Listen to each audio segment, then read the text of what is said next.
So now you're probably thinking, if it was going to be this difficult, this much pressure, why did I even accept today's invitation in the first place?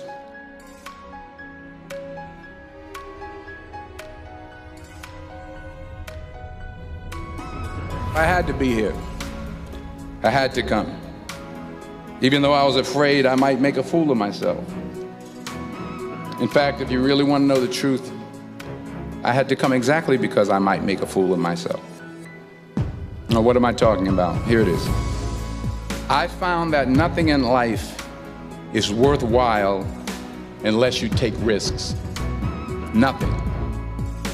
Nelson Mandela said, "There is no passion to be found playing small and settling for a life that's less than the one you're capable of living."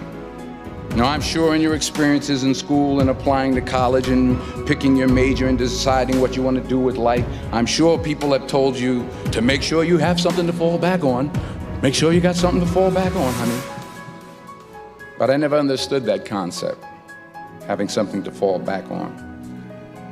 If I'm going to fall, I don't want to fall back on anything. I want to fall forward. I figure at least this way I'll see what I'm going to hit. Fall forward. This is what I mean.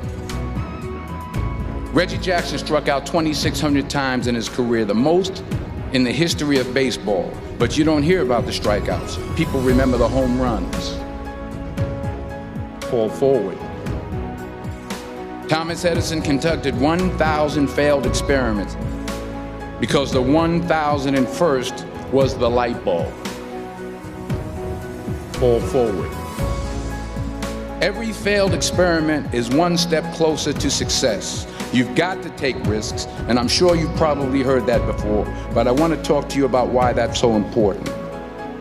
I got 3 reasons. First, you will fail at some point in your life. Accept it. You will lose. You will embarrass yourself. You will suck at something. I'm telling you, embrace it, because it's inevitable, and I should know. In the acting business, you fail all the time. Early on in my career, I auditioned for a part in a Broadway musical.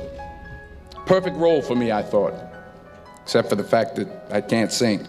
So I'm in the wings, I'm about to go on stage, but the guy in front of me, he's singing like Pavarotti, and I'm just shrinking, I'm getting smaller and smaller. So I assumed I didn't get the job. But the next part of the audition, he called me back. The next part of the audition is the acting part of the audition. Now I'm like, hey, okay, maybe I can't sing, but I know I can act. So they pair me with this guy, and again, I didn't know about musical theater. And musical theater is big, so they can reach everyone all the way in the back of the stadium. And I'm more from a realistic, naturalistic kind of acting where you actually talk to the person next to you. I didn't get the job. But here's the thing. I didn't quit. I didn't fall back. I walked out of there to prepare for the next audition, and the next audition, and the next audition. I prayed, and I prayed, but I continued to fail and fail. But it didn't matter, because you know what? There's an old saying, you hang around the barbershop long enough, sooner or later you're gonna get a haircut.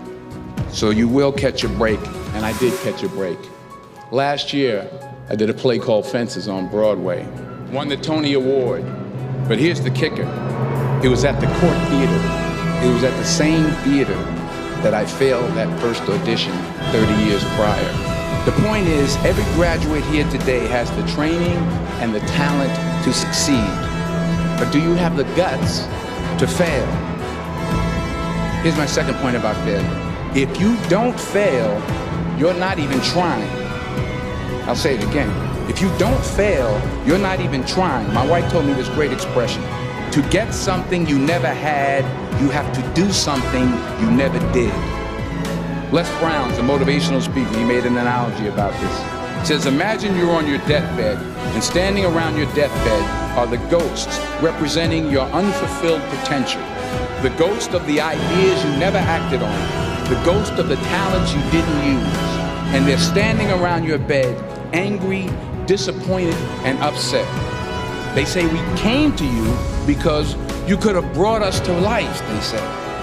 And now we have to go to the grave together.